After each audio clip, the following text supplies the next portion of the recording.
안녕하세요. zoning 매니아입니다. 이 채널은 여러분에게 도시계획을 알기 쉽고 또 기억하기 쉽게 전달하기 위해 만들어졌습니다. 정부나 공공기관 또는 민간기업에서 도시계획 관련 업무에 종사하시는 분들, 또 새로 맡으셔서 뭔가 도시계획에 대한 내용을 더 공부하고 싶다고 하시는 분들, 도시계획 기사나 기술사 준비하시는 분들, 부동산 투자나 건축을 위해서 도시계획에 대한 이해가 좀 더 필요하신 분들 모두 환영하고요. 영상이 도움이 되신다면 구독, 좋아요, 알림 설정 부탁드리겠습니다. 가장 먼저 첫 번째 시간으로서 오늘은 도시계획 주요 용어에 대해서 그리고 그 중에서도 용적률 건폐율 높이 등에 대해서 알아보도록 하겠습니다. 자, 먼저 기사를 하나 볼게요. 동아일보 2023년 1월 기사입니다. 국토부는 주거상업공업 등 토지 용도와 밀도를 엄격하게 구분해온 기존 도시계획 체계를 전면 개편하는 도시계획 혁신 방안, 뭔가 무시무시한 멋있는 방안인가 봐요. 혁신 방안을 내놓아서 세 가지 공간 혁신 구역이라는 걸 도입했다고 합니다. 왜 그렇게 했느냐? 왜 일제강점기부터 유지되어 왔던 기존 도시계획 체계가 용도별로 용적률 건폐율이 정해져 있어서 제조업시대 위주의 낡은 잣대로 경직되게 운영됐다. 그래서 최근에 첨단 산업이나 직주 근접, 직장과 주거지가 근접해 있는 추세를 반영해서 바꿔야 된다. 뭐 이런 거를 얘기를 하네요. 도시혁신구역은 용적률 건폐율, 토지용도 등에 제약받지 않고 뭐 이렇게 하는 거고 이런 거를 싱가포르에서 했던 걸 화이트 존이라고 한다 이렇게 되어 있어요. 뭐 단어가 용적률, 건폐율, 용도 대충 아실 것도 같은데 뭐 정확하게 설명하기는 어렵고 이런 부분들이 좀 있을 것 같아서 그런 부분 오늘 제가 확실히 짚어드리도록 하겠습니다. 다음 2023년 1월에 조선일보 기사인데요. 이 기사도 한번 읽어보면 범어지구 개발에 관련된 내용이 나와 있네요. 대구시는 체계적 미래지향적 도시관리 민간주도 개발을 촉진하기 위해 지구 단위 계획이라는 걸 하는데 통개발 마스터 플랜 수립한다. 통개발은 뭐 여러 가지를 묶어서 개발 추진하는 것을 말하는데 이런 주택단지들에 대해서 종상향이라는 거 했대요. 종상향이라는 건 뭐냐? 세분화된 용도 지역에 대해서 1종, 2종을 2종, 3종으로 높였대요. 이렇게 높이면 어떻게 되느냐? 용적률, 건폐율, 층수 등이 상향된다. 그래서 어떻게 보면 도시계획의 일반 모든 사람들이 가장 도시계획에 대해서 궁금해하는 부분이 용적률, 건폐율, 층수 이게 무엇인지 한번 살펴보도록 하겠습니다. 먼저 도시계획이라고 하면 도시가 뭔지를 알아야죠. 도시가 뭐냐? 도시를 하면 기억나는 것들은 뭐 그냥 뭔가 발전되고 뭔가 블링블링한데 이지만 우리는 또 도시계획에 있는 사람들, 관심 있으신 분들이기 때문에 좀 더 멋있게 법적으로 정의를 해볼까요? 도시의 형태를 갖추고 인구가 5만 이상인 곳. 도시의 형태를 갖췄다는 건 뭔가 포장이 되어 있고 건물이 높이 들어서 있고 이런 것들 얘기하겠죠. 이런 거고 인구가 5만 이상인 곳입니다. 이건 지방자치법에 나와 있는 내용이에요. 국가법령정보센터 제가 2강에서 말씀드릴 건데요. 거기 이 사이트를 통해서 이런 내용들은 법령 정보들을 확인하실 수가 있습니다. 근데 이런 도시는 대부분 인구 5만 명을 기준으로 합니다. 이건 우리나라만 그런 것이 아니고 전 세계적으로 5만 명 플러스 유럽은 인구 제곱킬로미터당 인구 1,500명을 기준으로 하고 미국 같은 경우는 당연히 주마다 다르지만 제곱 마일당 인구 1,000명 기준 이런 거를 병행해서 인구 5만 명 기본으로 가고 이런 밀도 기준을 병행해서 가지고 갑니다. 이게 유럽 자료인데요. 네. 그럼 우리나라의 도시는 실제로 얼마나 있느냐? 면적으로 보면 우리나라 면적 보통 10만 제곱킬로미터라고 하죠. 10만 6천 제곱킬로미터 정도가 되는데 그 중에 도시지역 주상공록이라는 게 나오네요. 이거 다음 시간에 좀 더 자세히 볼 건데 어쨌든 도시지역으로 지정된 곳은 16.7%입니다. 근데 여기 16.7%에 우리나라 전체 인구의 몇 퍼센트가 사느냐? 우리나라 주민등록상 총인구는 5,200만 명인데요. 그 중에 4,740만 명, 92%가 도시 지역에 산다고 합니다. 이 92% 자체는 그렇게 높은 수치나 낮은 수치는 아니라고 생각합니다. 왜냐하면 싱가폴, 홍콩 이렇게 도시 국가 혹은 도시가 엄청 도시 위주로 발전된 곳은 당연히 도시 지역의 한 인구의 비율이 99%, 100%가 되고요. 근데 일본의 경우에도 도시 지역 인구 비율이 92%, 미국의 경우에는 82%. 이래서 우리나라의 경우에 좁은 땅덩이에 몰려 산다라고 하는데 요 수도권에 몰려 사는 것이 문제이긴 한데 도시에 사는 인구 비율이 그렇게 높느냐 하면 뭐 꼭 그렇다고 말할 수는 없다. 이 정도 생각하시면 좋을 것 같아요. 다음으로 도시군이라는 개념에 대해 알아보겠습니다. 아니, 도시면 도시고 군이면 군이지 도시.군은 뭐냐? 이게 우리나라 법적인 기본적으로 법에서 얘기하는 도시군 계획의 수립 주체입니다. 도시계획 수립의 기본 주체. 네. 도시계획의 법적 용어는 그냥 도시계획이 아니고 도시군 계획이에요.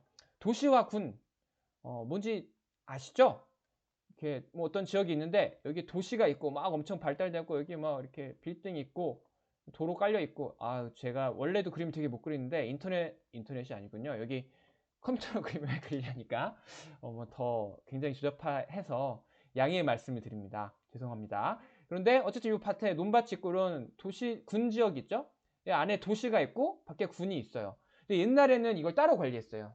도시 지역은 도시계획법, 군 지역은 국토이용관리법이라는 게 있었는데 이렇게 놔두니까 이 군 지역도 관리가 잘 안 되고 도시랑 군 사이에 있는 곳들에서 뭔가 제대로 관리가 안 돼서 계속해서 뭐 투기 이슈도 발생하고 이것저것 도시가 잘 관리가 안 돼요. 그러다 보니까 2002년에 우리나라에서는 도시와 군을 통합해서 관리하겠다라고 해서 도시군 계획으로 현재 국토계획법 체계에 이걸 편입을 시킵니다. 그래서 우리나라 도시계획의 주체는 도시.군이다.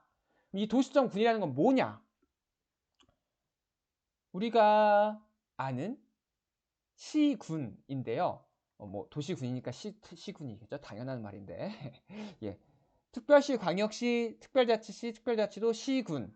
이 특별시, 서울특별시, 광역시, 부산광역시 등 특별자치시, 세종특별자치시, 특별자치도, 제주특별자치도, 시, 뭐 경기도의 성남시가 있을 수 있고 의정부시 이런 거 있죠. 군, 경기도 가평군, 양평군 뭐 이런 것들 있을 거고요. 근데 그러면 뭐 다 들어가는 거 아니야? 라고 생각을 하실 수 있죠. 근데 안 들어가는 걸 보면 뭐가 포함되는지 이해가 좀 더 쉬울 수 있어요. 도, 경기도, 강원도 이런 도는 일반적으로 도시군 계획의 수립주체가 아닙니다. 광역시에 속해 있는 군들이 몇 개 있어요. 뭐 예를 들어 인천광역시의 옹진군, 부산광역시의 기장군 이런 데들은 광역시에 있지만 도시 단위가 아니라 군으로 포함이 됩니다. 인구 5만 우리 기준 앞에서 봤던 것들이 충족이 안 되면서 군으로 포함이 돼서 이런 데는 광역시의 밑에 있기 때문에 자체적인 도시군 계획 수립 주체는 아니고요. 구, 서울에 있는 뭐 강남구, 강북구, 종로구 이런 데들도 도시군 계획을 수립하는 주체는 아닙니다. 이 도시군이라는 게 일반적으로 도시군 계획을 만드는 그런 권한을 가지고 있는 단위입니다. 다음으로 조닝. 제가 조닝 매니아가 채널 이름이죠. 왜 조닝 매니아냐? 제가 조닝을 엄청 좋아해요. 그래서 도시계획을 공부를 했고 뭐 덕후 같은 거라고 말하고 싶은데 덕후라고 하면 또 어감이 안 좋을까봐 매니아라는 말을 써봤습니다. 제가 좋은 걸 얘기하니까 또 흥분해서 발음도 막 헛나오네요. 근데 이 존 많이 들어보셨죠? 우리 주변에 흔히 존이란 말 쓰잖아요. PC 존, 뭐 키즈 존 이런 말 아주 뭐 자주 쓰죠. 그래서 존이라는 거는 결국 키즈 존, 애들이 있는데 PC 존, 뭐 PC 많이 있는 게임 하는데 이렇게 되는 건가?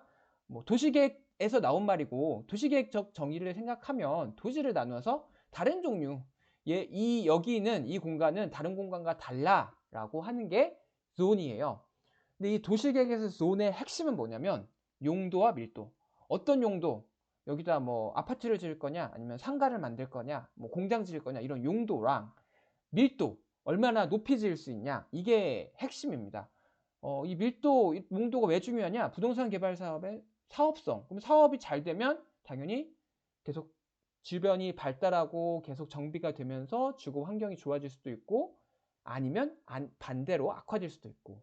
뭐 예를 하나 들어서 생각해 보면 제가 땅이 없는데 이렇게 큰 땅이 없는데 예를 들어 제가 1층짜리 전원주택을 갖고 있다고 생각을 해볼게요. 1층 이게 근데 한 50년이 됐어. 50년 막 집이 막 무너지고 막 여기 막 뭐 뭔가 아무튼 계속 삐걱삐걱하고 난방도 잘 안 되고 그래요. 새로 짓고 싶어. 새로 지었어. 1억짜리던 1억 하던 집을 지었더니 이 집이 2억이 됐어. 아싸, 1억 굳었다 라고 말할 수 있을까요? 어렵죠. 왜냐면 여기 집이 있었으면 새로운 집을 지으려면 이렇게 삐까뻔쩍한 집인데, 삐까뻔쩍한 집을 지으려면 이 집 부셔야 될 거고, 일단 원래 있던 위치에서 이 멋있는 집을 지으려면 이 디자인도 해야 될 거고, 실제 공사도 해야 될 거고, 뭐 그렇게 하려면 또 전문가들 써야 되고, 뭐 이것저것 서류 만들어서 뭐 구청이나 이런 데 제출해야 되고, 그러니까 2억짜리 집이 됐다고 해도 1억보다 더 많이 쓸 수도 있죠. 그럼 이거 사업성이 안 나와. 근데 여기 알고 봤더니 얘가 10층짜리 건물을 지을 수 있대요. 10층. 그러면 어떻게 되겠어요? 뭐 하나에 2억씩이라고 간단하게 가정하면 20억이 생기잖아요. 그러면 충분히 이 비용을 충당하고도 남음이 있겠죠? 이렇게 하면 사업성이 좋아지겠죠? 그래서 이런 거를 관리하는 게 우리 조닝 규제의 핵심입니다. 어떤 용도로 허용할 거냐, 얼마나 높이 혹은 뭐 넓게 지을 수 있게 할 거냐, 이런 겁니다. 이 조닝에는 우리나라의 법적으로 국토기획법이라는 우리나라 도시계획을 총괄해서 관리하는 법이 있는데, 그 법에서 세 가지 용도, 지역, 지구, 구역에 대해서 나누고 있습니다. 바로 다음 시간 1강 두 번째 시간에서 알아볼 거예요. 이걸 변경하는 걸, 더 용도 밀도를 더 크게 더 많이 지을 수 있게 해주는 거를 업조닝, 종상향이라고 하고, 반대로 더 축소시키는 걸 다운조닝, 다운조닝, 종하향이라고 합니다. 제 발음의 이 취약점을 용서해 주시기 부탁드립니다. 변형이 있어요. 화이트존. 화이트존은 뭐냐? 이런 존에 구애받지 않겠다. 경제 발전을 위해서 용도 밀도 제한 없이 맘대로 지어봐. 제가 그 앞에 기사에서 봤던 싱가포르 마리나베이 화이트존을 통해서 개발한 지역을 갖고 와봤어요. 자, 그럼 이렇게 하면 왜 우리가 이 조닝을 배워야 되냐라고 하실 수 있는데, 결국 이 화이트존이라고 해도 종상향의 형태로 더 높은 용도와 밀도를 허용할 뿐이지 모든 걸 다 할 수 있도록 허용해 주는 건 아니에요. 그래서 조닝을 배울 필요는 있습니다. 자, 여기 용어가 여러 가지 나오는데 제가 용어 설명드리는 것도 있지만 설명드리는 게 없을 경우에는 인터넷에서 뭐 서울시에서 나온 도시계획 용어집 이런 거 보시면 굉장히 쉽게 직관적으로 설명이 되어 있으니까요. 이런 거 다운받아서 보셔도 좋을 것 같습니다. 자, 그러면 우선 조닝 중에 밀도를 한번 살펴보도록 하겠습니다. 주어진 존 내에 개발 행위, 건축 행위를 할 수 있는 한계입니다. 일반적으로 밀도하면 인구 밀도, 면적 대비 인구, 주택 밀도, 면적 대비 주택, 인구당 주택, 인구분의 주택, 이런 지표가 많이 사용이 돼요. 사회과학에서. 근데 도시계획에서는 아무래도 좀 다른 걸 씁니다. 용적률 건폐율 높이, 이거에 대해서 우리가 집중적으로 알아볼 건데 이거를 씁니다. 부동산 개발에서 사업성에 중대한 영향이 있다고 제가 전 페이지에서 말씀드렸는데요. 먼저 건폐율부터 알아보겠습니다. 옆에 그림부터 보실게요. 건폐율, 대지 면적 대비 건축 면적의 비율. 대지 면적은 뭐냐?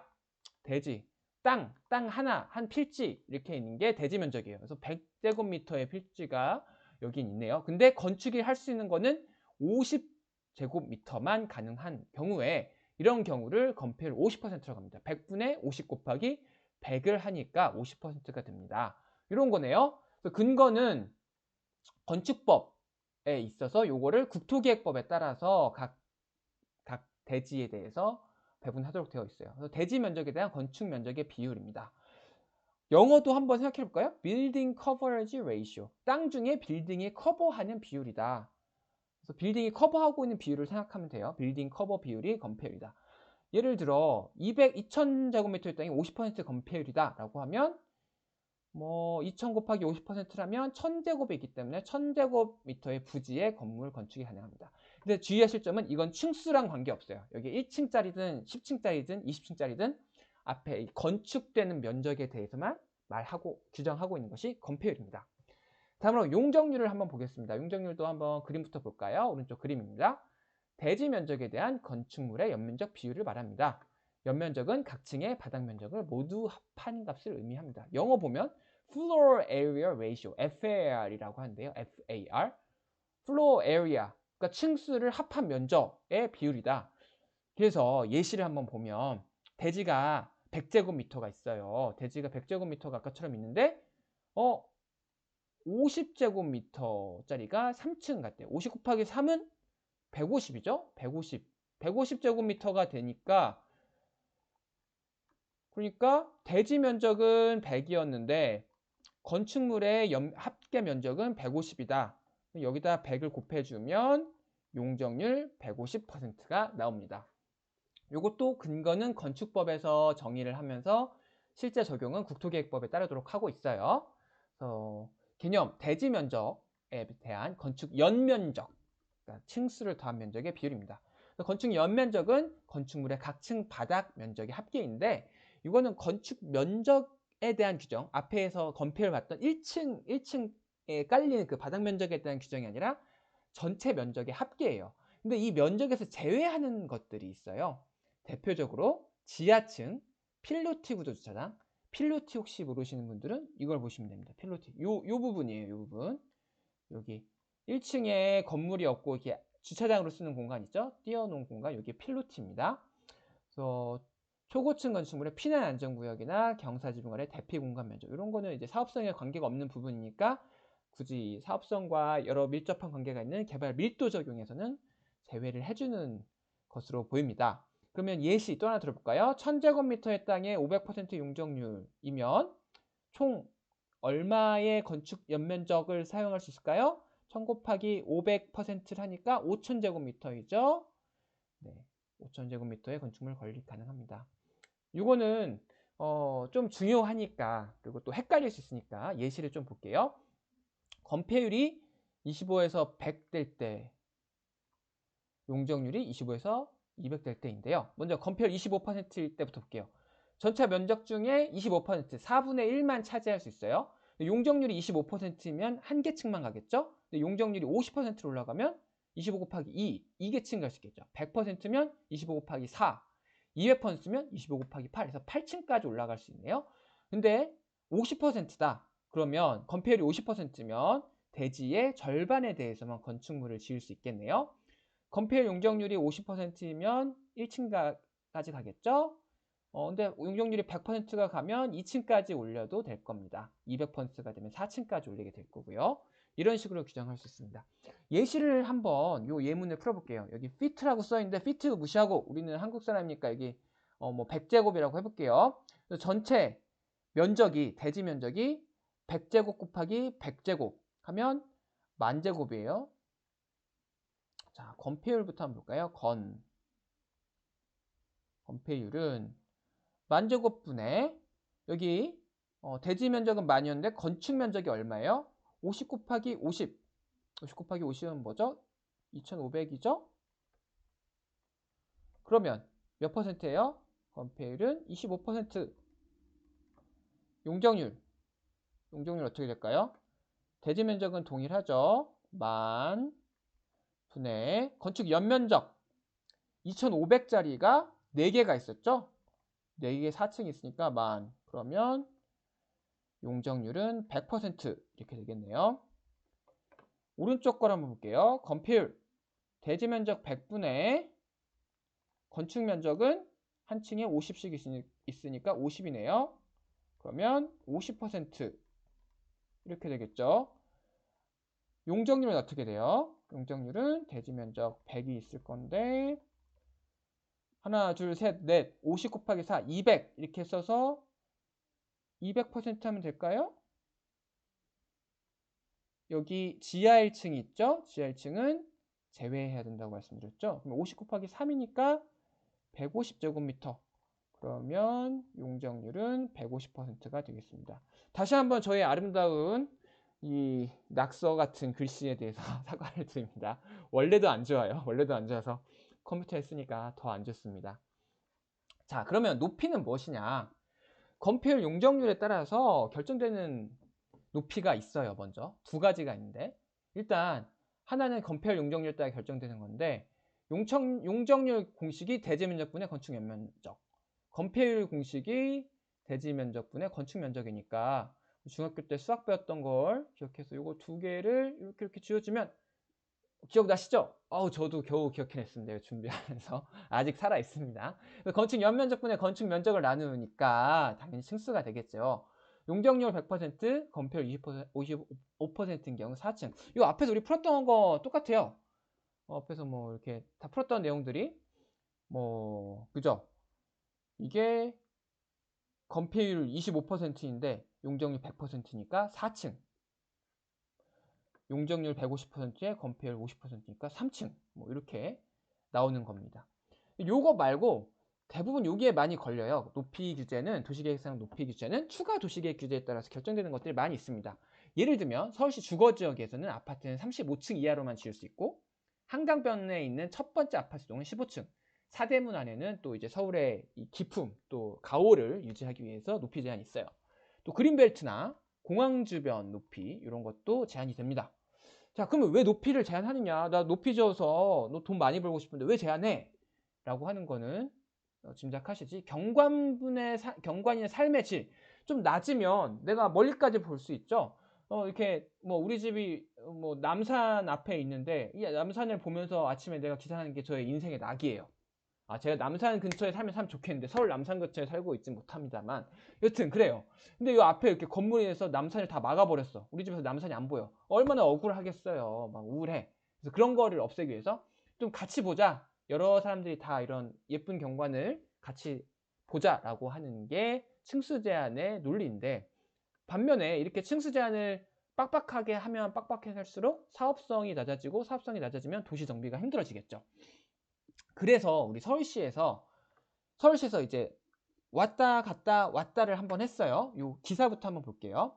쿠키뉴스에서 정리를 해줬는데, 서울시가 2007년 처음 경관법을 제정했습니다. 서울시가 제정한 건 아니고 우리나라 법은 국회에서만 제정할 수가 있죠. 그래서 국회가 국토부를 관리 주체로 해서 경관법을 제정했겠습니다. 2007년에. 그래서 경관법에서는 경관계획 및 조례, 경관위원회 이런 거를 의무화 시킨대요. 그래서 서울시장 당시 이제 오세훈 시장님이었는데, 근데 이제 2013년에 이 법에 따라서 예쁜 경관을 만들고자 경관계획을 세웠대요. 그래서 이거를 박원순 시장님이 바뀌면서 서울 도시기본계획이라는 거 만들 때 35층 정도까지 지어야, 여기 35층을 쭉 지어서 이 잠실, 파크리오, 청담 자이, 반포, 레미안 이런 것들을 지었더니 남산이 보이네. 그죠? 남산이 보이게 35층으로 합시다. 라고 했네요. 앞으로 다시 가서. 그래서 이제 서울 2030 도시계획 2014년에 전 시장님이 있을 때 했던 도시기본계획에서는 35층. 35층이라는 것도 다 35층은 아니에요. 이 표가 여러분 도시계획 하다 보면 뭐 좀 복잡해 보이는데 자주 보실 수 있을 거예요. 근데 이제 복합 주거, 이거 복합은 일반적으로 뭐 그 주상복합 이런 걸 생각하시면 되는데요. 일단 주거 아파트만 볼게요. 아파트만 보니까 도심, 엄청 다운타운에 있을 때는 35층. 뭐, 그죠? 근데 지역 지구 중심, 약간 다운타운, 우리 동네 주변의 다운타운에 있을 때는 35층. 거기도 아닐 때 35층. 이렇게 되는데, 용도 지역이 뭐 이런 거일 때, 용도 지역이 그냥 일반 주거일 때는 3종 일반일 때는 주거 35층, 아파트 35층. 근데 그 외 지역 2종 일반일 때 25층. 그래서 제가 복잡하게 설명드렸는데 나중에 이것도 다시 설명드릴 기회가 또 있을 겁니다. 여튼 일률적으로 어느 데는 35층, 어느 데는 25층, 아파트는 35층, 제3종에서 35층, 제2종에서 25층 이렇게 막아놨었던 거를 2040 서울 도시 기본 계획에서는 2020년에 발표를 해서 그리고 2023년에 최종적으로 발표를 했는데요. 정성적 유연적으로 하겠다.